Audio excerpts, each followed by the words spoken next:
황당한 이슈죠. 이미 지난주에 기사가 많이 나왔는데 최상병 수사외압 그 수사팀에 공수처 수사팀에 지금 가장 이 외압과 관련해 가지고 중요 인물 외압에서 이제 그 구명이죠. 임성근 구명 로비의 핵심 인물인 블랙펄 인베스트 이종호 대표가 과거 김건희 도이치모터스 주가 조작 2차 그 핵심 인물 아닙니까?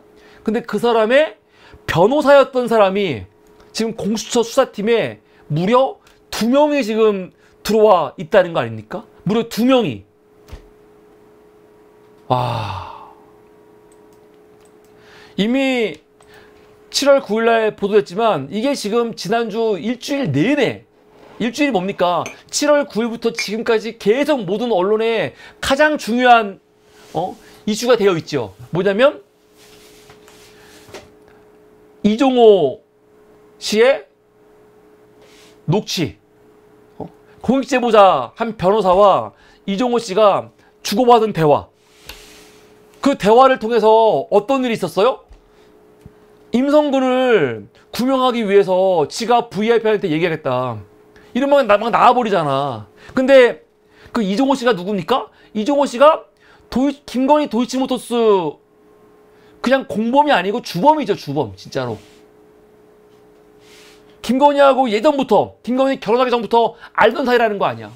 그러니까 임성근이 윤석열이 왜 이렇게 임성근을 자꾸 구하려고 이렇게 무리수를 줬을까? 개인 전화까지 막 쓰면서 야 임성근 수사 못하게 뭡니까 그 경찰로 과실치사로 이천 못하게 얼마나 애를 썼어. 도대체 왜? 이유를 알 수가 없었지. 근데 이종호 씨의 통화 녹취를 통해서 뭘 알 수 있는 겁니까?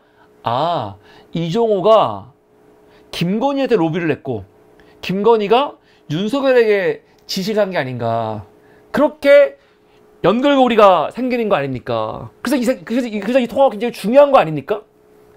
그런데 이 엄청난 제보를 누가 한 거예요? 그 제보를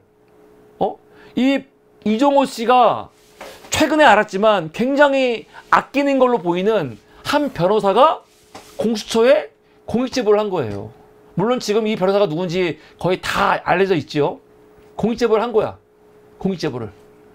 그런데 공익제보를 할 때 본인을 직접 수사했던, 아니 그러니까 그 공익제보할 때 공익제보를 직접 받았던, 조사했던, 그래서 모든 증언을 다 들은 그 공수처 담당 수사 검사가 누구라는 겁니까? 그 이종호 씨를 과거에 변호했던 이 변호인이라는 거야. 변호인. 이게 말이 돼요? 최근에 이 변호인들이 여러분 사실은 제가 이종호 씨 예전에 변호했던 사람이기 때문에 저는 이 수사 적절한 사람이 아닙니다 하면서 지금 뭐 했다는 겁니까? 회피했대요. 회피. 수사 회피. 지금 국힘당에서는 나와갖고 뭐라고 하냐면 아니 공수처 검사가 과거에 이종호 씨 변호 이력이 있으면 어떠냐. 그래서 그 사람이 지금 이종호 씨가 이 사건과 관련이 있어가지고 요번에 수사 회피하지 않았냐라고 말하고 있는데 그렇지 않지요. 이 사람이 수사 회피를 지가 알아서 한 게 아니에요. 모른 척 가만히 있으면서 그 내부 고발자 그 뭡니까 공익제보자의 모든 제보 내용을 다 들을 때까지도 가만히 있다가 언론들이 취재하니까 그때 가갖고 어떻게 할 겁니까? 그때 가갖고 갑자기 그만둔 거예요. 그러면 진작에 그만뒀어야지. 진작에 회피했어야지. 회피 안 했다고요. 갑자기 회피가 갑자기 밝혀지니까 뒤늦게. 이게 말이 돼? 이게 어제 기사입니다. 어제 기사 한번 볼까요?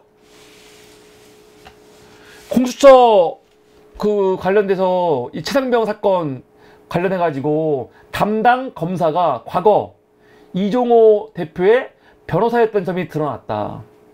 그 중에 한 명이 누구냐면 아예 한 명은 실명이 공개됐어요. 누구냐면 차장 직무대행을 맡아 수사실무를 총괄하는 송창진 공수처 수사 2부 부장 검사. 지금 차장명 사건은요, 공수처 사부가 수사하고 있어요. 사부가 수사하고 있습니다. 제가 오늘 공수처 홈페이지 들어가면은 공수처 그 검사들 뭡니까? 이게 다 나와요. 이게 구성이. 지금 차장명 사건은요, 이 사부에서 수사하고 있어요.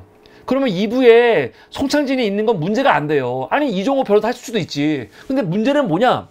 지금 공수처에 차장이 없거든요. 공수처 처장은 있죠. 오동훈 씨. 차장이 없어. 그래서 지금 수사 2부 부장이 송창진이 차장 대행을 하고 있거든요. 그러는 바람에 어떻게 하고 있냐? 차장명 사건은 사부가 수사하지만 사부 수사를 차장이 컨트롤하고 있어요. 그러니까 연관이 있는 거죠. 연관이 있는 거야. 그러니까 최고 대가리가 연관이 있고 지금 그리고 공수처장이 온 지 얼마 됐어요? 얼마 안 됐잖아. 생각해 보세요. 초기에 여러분 이 사건 수사 제대로 됐습니까? 수사 안 됐어요. 공수처가 최근 와가지고 특검한다고 하니까 진짜 갑자기 수사를 열심히 하는 거지.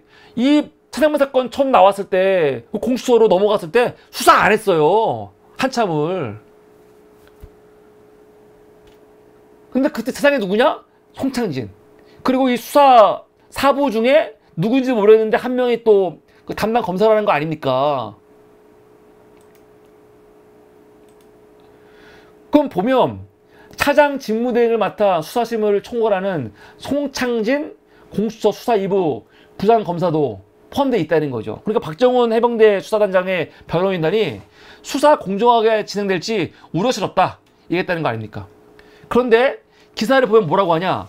사부 소속의 기업검사가 최근 공익제보자 L씨에 대한 조사를 앞두고 이 전 대표 연루 가능성을 알게 됐다면서 구명로비 수사에 회피 신청을 했다 이러고 있습니다. 이거는 문제가 있죠. 이거는 실제로 지금 알려진 바하고 많이 다른 기사입니다. 이것만 보면은 마치 검사가 공익제보자 조사를 앞두고 뭐야 이종호 씨와 관련된 이야기 나오려고 그러네? 아 그럼 나는 회피 한 것처럼 나오잖아요. 근데 그게 아니에요. 실제로 관계자들 이야기 들어보면 특히 김종대 의원 같은 사람들이 이 내용을 잘 알고 있는 것 같은데 뭐라고 합니까? 이 수사검사가 지가 미리 알고 나는 이종호 씨 옛날에 변호인이니까 이거 회피할게요 한 게 아니고 조용히 갑자기 들어와가지고 공익제보자 이야기를 다 들었다는 거 아닙니까?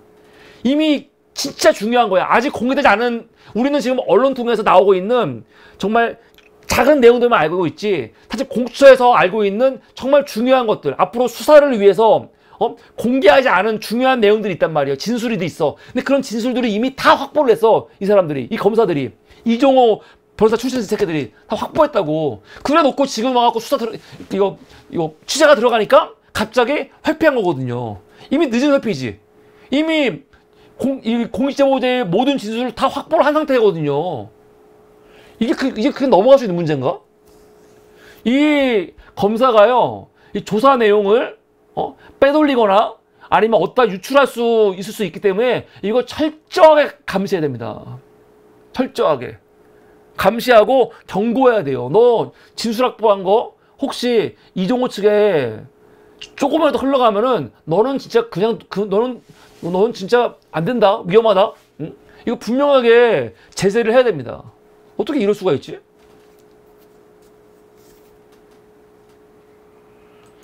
그래서 공수처 수사를 믿을 수가 없는 거예요. 응? 지금은 잘하고 있지만 그래도 이런 의혹들과 관련해가지고 깔끔하게 하려면 결국은 특검으로 가야 된다. 그럴 수밖에 없는 거죠. 오늘 한겨레가 이거와 관련해갖고 사설이 나왔죠. 구명 로비 담당 검사 회피 신청 공수처 수사 차질 없나. 근데 사실은 근데 수사도 수사지만 이미 나온 게 너무 많아가지고 대통령과의 연관성 같은 거 이거 부정하기 쉽지 않을 겁니다. 해병대 새상병 순위 사건 구명 로비 의혹 수사를 담당하는 공수처 검사가 이 사건의 핵심 인물을 변호했던 전력이 드러나 회피 신청을 했다고 한다. 또 공수처 차장 직무대행을 맡아 수사실무를 총괄하는 부장검사도 같은 이유로 지위, 보고라인에서 배제될 것이라고 한다. 진작에 했어야지. 걸리니까? 이게 말이 돼요? 회피라는 건 지가 알아서 하는 거지. 조용히 가만히 있다가 걸리니까 하는 건 회피가 아니에요. 이 새끼들 사실 징계해야 돼. 회피 안 하면 징계해야 돼요. 사실 이 보통 문제야. 지금 세상병 수사 외압의 핵심이 뭡니까? 요새 다시 번거해진 게 그 이종호 씨가 구명로비 한 거, 이게 굉장히 중요한 거예요. 구명로비 누구한테 했냐 그거죠. 누구한테 했냐면 VIP. 그때 한 거 아니야. 그럼 VIP가 누구냐? 이종호 씨는 처음에는 김계한이야 했다가 지금 뭐라고 합니까? 김건희야 그러고 있죠. 공수처는 공익제보자를 조사하는 과정에서 담당 검사가 이종호 전 대표를 변호한 기억이 떠올라서 부랴부랴 회피 신청을 했다고 설명한다. 얼마나 말도 안 되는 개소리입니까? 공익제보자하고 막 얘기하다 보니까 이종호 얘기가 나왔는데 이거 봐라. 내가 이종호 씨 옛날에 변호한 적이 있는데? 그러면서 아우 나 회피할게 했다는 거 아니야. 그걸 누가 믿어? 같은 부서라도 담당이 다른 데다 조사 내용을 즉시 공유하지 않아서 생긴 해프닝이래요. 웃긴 거죠. 근데 김종대 의원에 의하면 지금 이 사람들도 아무도 몰랐어. 이 사람이 이종호 씨 변호사라는 거 아무도 몰랐거든요. 아무도 몰랐으면 이 사람 계속 했을 거야. 그런데 본인들도 제보가 왔다는 거. 제보가 와가지고 저 사람이 사실은 이종호 씨 옛날 변호사예요. 들어왔다는 거 아닙니까? 그래서 그 내용을 법원 통해서 확인해가지고 확인한 거 아니야. 그럼 이것들은요 아예 작정을 하고 한 거죠. 무슨 모르고 실수로 했다는 거야. 말이 돼? 공수처는 이 사건 초기부터 더딘 수사 진행과 소극적인 태도로 야당의 질타를 받았다. 지난해 8월 박정훈 전 해병대 수사단장의 고발을 접수한 뒤 5개월이 지나서야 김계환 등을 압수수색한 거 아닙니까? 또 최근에 기사 많이 나왔죠. 해병대 관계자 등의 요번에 통신영장을 법원이 3차례나 기각을 했어요. 이거 황당한 겁니다, 진짜. 여러분, 통신영장은요, 우리나라에서 거의 97% 이상이 발부가 되는 거예요. 수사의 기본은 뭡니까? 핸드폰 아닙니까, 요새? 무슨 구속영장도 아니야. 압수수색도 아니야. 통신영장. 핸드폰 압수하는 거거든요. 그럼 이거는 웬만한 사건에 있어서 지금 물론 우리가 지금 이거 너무 쉽게 내준다라고 비판할 정도로 법원이 검사들이 신청하면은 그냥 내주는 거거든요. 그런데 이번에 법원이요 3번이나 해병대 관계자 등에 대한 통신영장을 기각 안 돼 했다는 거예요. 이거를 그냥 딱 들었을 때는 야 우리나라 법원이 썩었다 이 새끼들. 아니 그냥 청구만 하면 무조건 내주는 통신영장을 3번이나 기각을 했어? 이 새끼들 뭔가 카르텔 있는 거 아니야? 의심할 수 있는데 또 하나는 뭐냐? 과연 공수처가 얼마나 허접하게 영장을 청구했으면 기각했을까? 그런 비판도 하실 수 있는 거거든요. 그런데 지금 경향신문은 지금 뭐 하고 있는 겁니까? 한겨레는 요번에 공수처 수사 관계자들이 딱 보니까 이종호 변호사 출신 아닙니까? 이걸 보니까 요번에 통신영장 3번이나 기각된 거 이거 이 새끼들 일부러 한 거 아니야? 얼마나 엉성하게 엉성하게 제시했으면 3번을 기각을 해? 그 얘기 하고 있는 겁니다. 그래서 공수처가 의심받지 않으려면은 적극적인 태도로 수사 속도 내라고 하는데 오히려 저는 이런 사실들이 지금 국힘당은 계속 뭐라고 합니까? 공수처 수사를 지켜보자 그러고 있잖아요. 이러고 있는데 이런 상황들이 오히려 지금 빨리 특검을 해야 된다. 특검으로 지금 뭐랄까 이 수사가 진행돼야 된다. 이런 것들을 더 강하게 그 당위성을 제기하는 내용이 아닌가 생각이 듭니다. 이게 오늘 2번째 이슈였습니다.